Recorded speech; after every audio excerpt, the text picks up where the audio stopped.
this afternoon. It's mid-November. Trying to capture a little bit of this last golden wheat before harvest. Harvest has started in most of the area. But, if I can capture a little bit before it all disappears, I'll be very happy.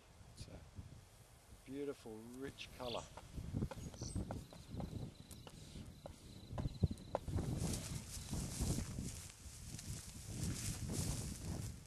For me, I guess the first artistic influence I had in my life was my mother.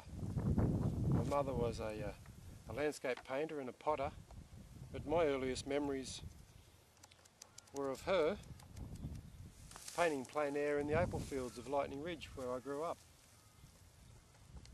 I'd rummage around the mullock heaps while she painted, and I didn't think much of it at the time, I suppose. It was just seemed to be a normal part of the week, going out and painting with Mum. But as time progressed, I started being creative on my own, I guess with Mum's influence and the fact that there was always art materials in the household, clay, paint and paper. So I'd have to say my mother would be my first artistic inspiration. I've always wanted to be an artist all my life. In high school I was fortunate enough to land a job illustrating for Western Plains Zoo in Dubbo, where I finished my high schooling. And after hours I'd ride out to the zoo and illustrate for the books and articles and magazines that the zoo was producing for education purposes for kids in schools. And that was fantastic. But school came to an end, and keen to continue my artistic pursuits, I tried to enrol in some Sydney art schools, and funnily enough there wasn't one that would have me. Armed with my portfolio of published work, I fronted up to these art schools, and one after the other I was turned down. But, quite a disappointment for a young budding artist. As a result of that, I really lost faith in where art was going and where I fit into the artistic world. Not knowing what to do with myself, I followed the family tradition for some time and became a school teacher. But I quickly found that didn't suit me either. So after several years of teaching in Sydney, much to my disgust, I packed it in and decided to have another go at being an artist. By that stage I'd met quite a few other artists that thought the same way I did and saw art the same way I did. And they happened to be making quite a good living out of it. So I thought I'll give it a go. So I quit full-time teaching and went part-time. Got some work into some galleries. And before I knew it, I was selling. And a full-time teaching position became part-time. And within 6 months, I'd given up the teaching altogether and became a full-time artist. Or sculptor anyway. And the rest is history, as they say. In my life to have been influenced, I suppose, and painted with some truly great artists. Early on I had an exhibition, a series of exhibitions with Les Graham, who was a landscape painter, or is a landscape painter of some repute. And Les and I have come to be quite good friends. But Les encouraged me to get outdoors and paint, and I've never looked back, and I must thank him for that.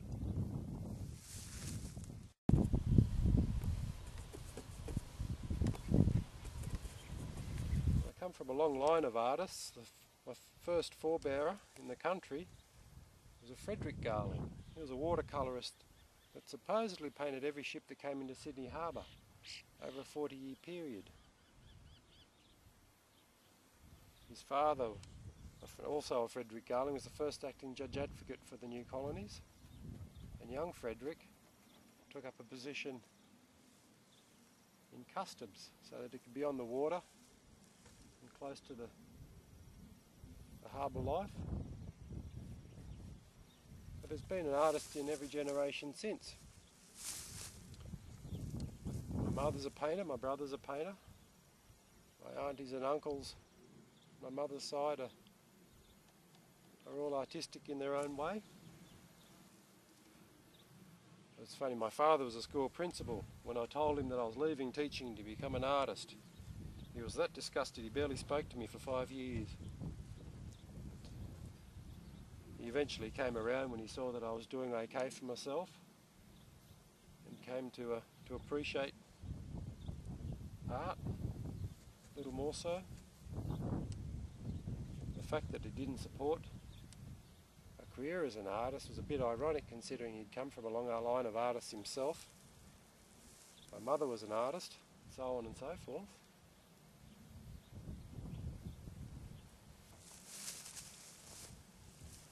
What a wonderful thing it is to be outdoors and painting.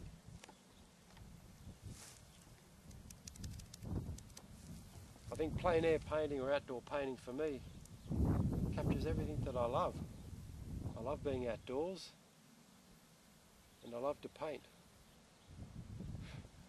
And combining the two in such a beautiful way, I've got life beat as long as I can keep making a living at it, even on a semi-overcast day like today. Create such a beautiful atmosphere. I find trying to tackle a big painting, even over a couple of days, is almost futile, because every day is so different.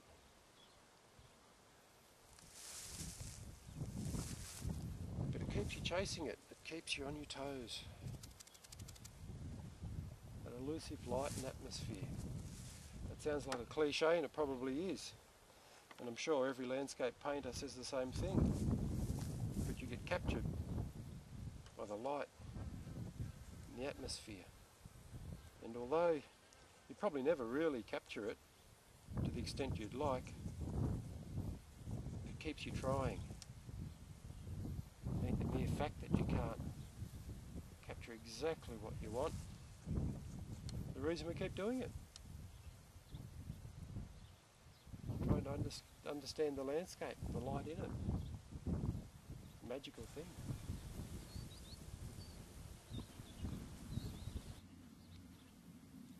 It's not an easy life being an artist. And the rewards are certainly personal, not so much monetary, but I think even if I wasn't making a cent out of art, I'd still be doing it. Well, I know I'd still be doing it. It becomes just a way of life and part of you. You can't stop yourself. And over the years I've got to know the likes of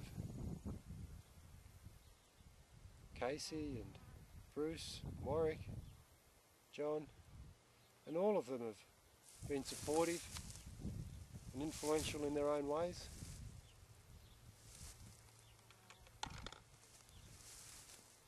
The friendships formed through the